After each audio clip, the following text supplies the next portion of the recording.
Mental math class 7th के next part पर चलते हैं और इस पार्ट में एक न्यू चैप्टर करने वाले हैं, चैप्टर नंबर 6। ठीक है, मैं हूं हरी सर और आप देख रहे हैं मेरा यूट्यूब चैनल चलो कदम बढ़ाए। जो बच्चे हिंदी मीडियम में पढ़ते हैं उनके लिए अलग से चैनल है जिसका नाम है मैथ्स विद हरी सर, उसे भी आप सर्च कर सकते हो, ज्वाइन कर सकते हैं।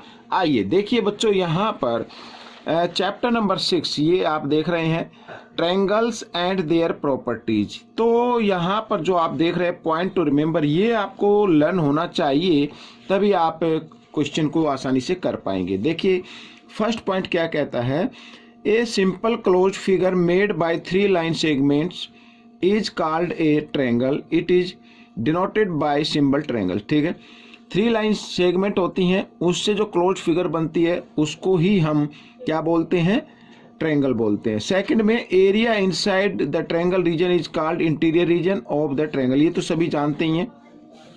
जो जैसे मान लीजिए ट्रायंगल है, इसके जो अंदर का एरिया है इसे ही हम क्या बोलते हैं, इंटीरियर रीजन बोलते हैं। थर्ड, इसमें ए ट्रायंगल है 3 वर्टिक्स 3 एंगल्स एंड 3 साइड्स। ठीक है, तो ट्रायंगल के अंदर 3 वर्टिक्स होते हैं, 3 एंगल्स होते हैं और 3 साइड होती है। जैसे मान लीजिए यहाँ पर मैं आपको बताता हूँ, ये इस तरीके से कोई ट्रायंगल है, ठीक है ना, नाम है ABC। तो ये साइड होती हैं बच्चों, AB साइड हो गई, BC साइड हो गई और AC साइड हो गई। और कौन यहाँ पर जो एंगल दिया हुआ है, यानी ये एंगल A और एंगल ये B हो गया, एंगल C हो गया, आप इसका पूरा नाम भी लिख सकते हैं।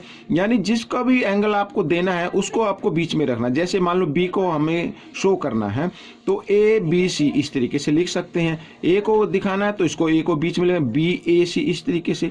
ठीक है, और वर्टिक्स जो होता है, वर्टिक्स कोने को ही बोलते हैं, यानी एंगल और वर्टिक्स में कोई ज़्यादा डिफरेंस नहीं है। ठीक है, ये वर्टिक्स हो गया, ये भी वर्टिक्स है और ये भी वर्टिक्स है, कोना मीन्स। ठीक है, आइए देखो, sum of interior angle of triangle is 180। यहाँ पर ये जो 3 एंगल आपको दिखाई दे रहे हैं, इनका सम हमेशा क्या होता है, 180 होता है। और an exterior angle of a triangle is equal to the sum of interior opposite angle. ठीक है, जैसे ये ट्रायंगल है और यहाँ पर मैं इस तरीके से निकाल देता हूँ इस साइड को, तो ये एक्सटीरियर एंगल बन गया और ये एक्सटीरियर एंगल अपने इंटीरियर अपोजिट एंगल के इक्वल सम के इक्वल होता है। यानी ये एंगल ए और प्लस एंगल बी के, इन दोनों के सम के इक्वल आएगा ये। ठीक है, ये याद रखना है। और साथ इसी तरीके से यहाँ पर कुछ और गिवन है, ये आप लर्न कर सकते हैं। आइए करना शुरू करते हैं। क्वेश्चन नंबर फर्स्ट तो कोई ज़्यादा मुश्किल नहीं है, इजी है। आइए, मैंने पहले से लिख के रखे हुए हैं। तो सबसे पहला जो यहाँ पर क्वेश्चन आपको देख रहे हैं, मैं इसको थोड़ा सेट कर लेता हूँ। ये देखिए क्वेश्चन नंबर फर्स्ट यहाँ पर अब सबसे पहले देखो, name the angle in the given figure of triangle. यहाँ पर ये ट्रायंगल है, ठीक है, और इसमें जो एंगल है वो हमें शो करने, नेम बताना है। अब या तो देखो एंगल P आप इस तरीके से लिख सकते हैं, एंगल Q लिख सकते हैं और एंगल R भी लिख सकते हैं, ये भी एंगल हो गए। या फिर आप पूरा नाम लिख सकते हैं, जैसे ये है Q तो PQR लिख सकते हैं, PQR इस तरीके से। ठीक है, P को लिखना हो तो QPR लिखना है, एंगल QPR इस तरीके से, और R को लिखना तो PRQ या QRP, यानी R को बीच में रखना है आपको, तो PRQ इस तरीके से। तो ये क्वेश्चन आपका सोल्व हो गया। नेक्स्ट क्वेश्चन, तो नेक्स्ट क्वेश्चन में what are 3 sides of triangle LMN, इसकी 3 साइड आपको बतानी है। तो ये साइड हो गई LM, MN साइड हो गई और LN हो गई। तो साइड कौन सी हो गई, यहाँ पर हम लिख देते हैं साइड्स ऑफ दिस ट्रायंगल। ठीक है, तो LM एक तो ये हो गई, दूसरी हो गई LN हो गई बच्चों, और MN हो गई यहाँ पर थर्ड साइड। ठीक है, इस तरीके से। तो ये आपका क्वेश्चन सोल्व हो गया। तो ऐसे करना है बच्चों, कोई ज़्यादा मुश्किल नहीं है। यहाँ पर name the 3 vertices of triangle LMN। अब यहाँ पर ये जो देख रहे हैं ना, इसी ट्रायंगल को ले लेते हैं और 3 वर्टिक्स बताने हैं।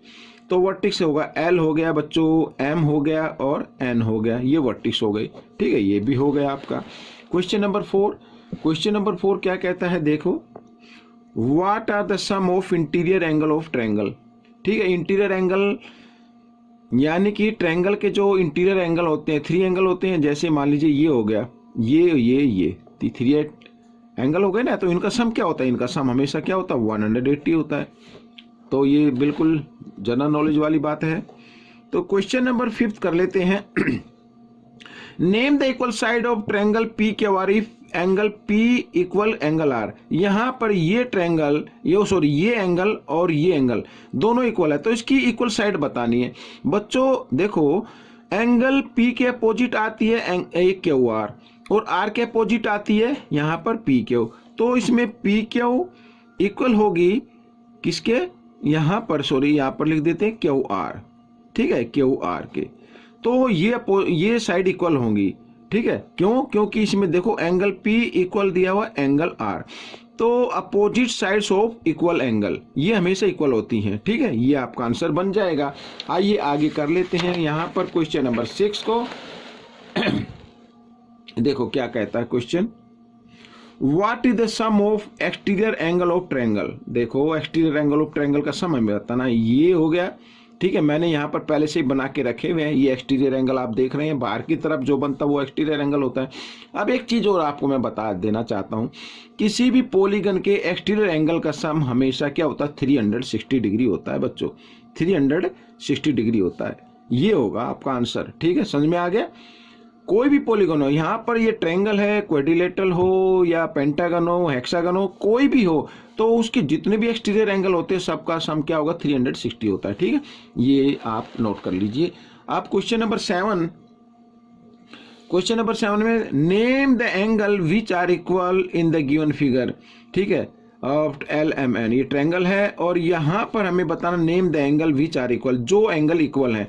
अब देखो ट्रायंगल के अंदर 2 साइड इक्वल हैं, ये रही, तो इसके अपोजिट एंगल आता है ये L और इस साइड के अपोजिट आता है ये N, ठीक है।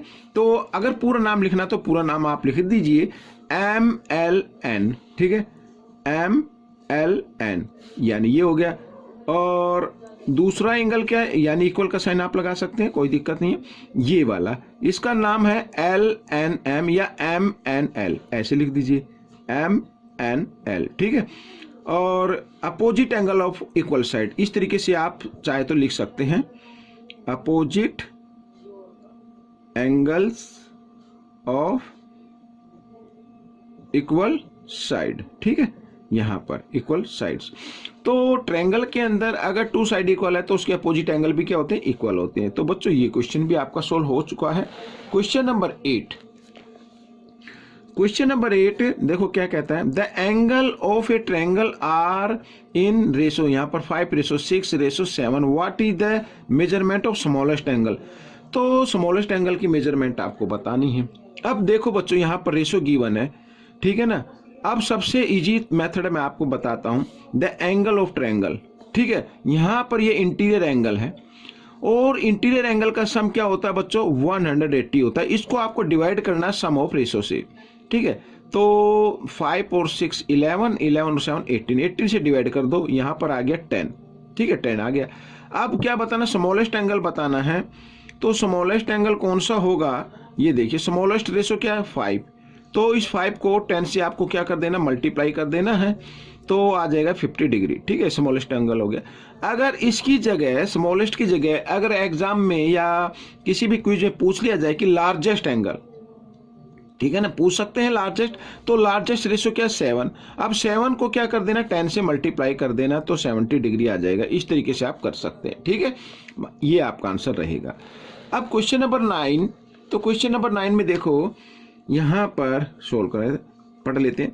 The angle ABNC are of triangle are in the ratio 1:3:1, which angle is obtuse angle and what is the measurement, it's measurement. तो ऑब्ट्यूज एंगल हमें बताना है।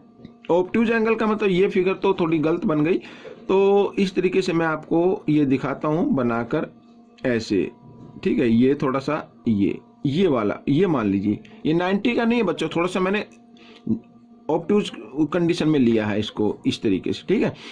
तो ये मान लीजिए 1x का है, रेशो 1 है ना, तो 1x मान लीजिए, ये भी 1x है और ये 3x है, ठीक है। तो यहां पर बच्चों ABC, तो ABC रेशो जो दिया हो ना, ये A मानो, ये B मानो और ये C मानो, तो यहाँ पर बी जो आएगा वो क्या होगा, ऑब्टूज एंगल, क्योंकि बी का रेशो क्या 3। तो यहाँ पर लिख सकते हैं angle B is an obtuse angle, इस तरीके से। ठीक है, ये आ गया। अब साथ ही मेजरमेंट भी बतानी है, और मेजरमेंट फाइंड आउट करने के लिए आपको क्या करना है, बिल्कुल इजी है। देखो सम कितना होता है बच्चों, 180 होता है, ये तो जानते हैं। इसको डिवाइड कर देना सम ऑफ रेशो से, 3 4 5 से इसको डिवाइड कर दीजिए। 5 3 जा 15, 5 6 जा, यहाँ पे ये आ गया। अब ऑब्टूज एंगल की मेजरमेंट क्या है, 3 है ना, तो इसको 3 से क्या कर देना है, मल्टीप्लाई कर देना 36 से। ठीक है, 3 को 36 से मल्टीप्लाई कर देना, जो वैल्यू आई है ना निकल के उससे, तो यहाँ पर मल्टीप्लाई करें तो 108 आता है बच्चों। तो दिस इज द आंसर। ठीक है, ये आपका आंसर आ गया। अब यहाँ पर क्वेश्चन नंबर हम 10 करने वाले हैं, और इस पार्ट का लास्ट क्वेश्चन है, आइए करना शुरू करते हैं। The angles of a triangle are, यहाँ पर बच्चों ट्रायंगल के एंगल गिवन है, ये find the value of X की वैल्यू फाइंड आउट करनी है। ठीक है, आइए करना शुरू करते हैं। तो आप जान ही चुके हैं sum of 3 angles of triangle is equal to 180। तो इनको हम सम कर लेते हैं, सॉरी यहाँ पर x minus 20 plus x minus 10 और plus x degree equal to 180 degree. 1 2 3 3x हो गया और इक्वल टू 180 डिग्री। अब 20 और 10 30 हो गया, माइनस 30 है, और माइनस 30 जब इक्वल के साइन से इधर आएगा वो प्लस 30 में हो जाएगा कन्वर्ट। तो x की वैल्यू आपको निकालनी है, तो यहाँ पर आ गया 210 और 3 इधर मल्टीप्लाई में इधर आकर ये डिवाइड में आ गया। ठीक है, इस तरीके से। तो 3 से 3 7 जा 21 और 0, तो x की वैल्यू बच्चों क्या आ गई, यहाँ पर 70 डिग्री आ गई। ठीक है, दिस इज द आंसर। तो x की वैल्यू ही फाइंड करनी थी। तो बच्चों ये क्वेश्चन आपका हो गया है, साथ ही ये पार्ट हम कंप्लीट कर चुके हैं। आपको ये पार्ट कैसा लगा मुझे जरूर बताएं, लाइक जरूर करना, लाइक करना जरूरी होता है बच्चों। मिलते हैं नेक्स्ट पार्ट में, till then keep practising and thanks for watching this video.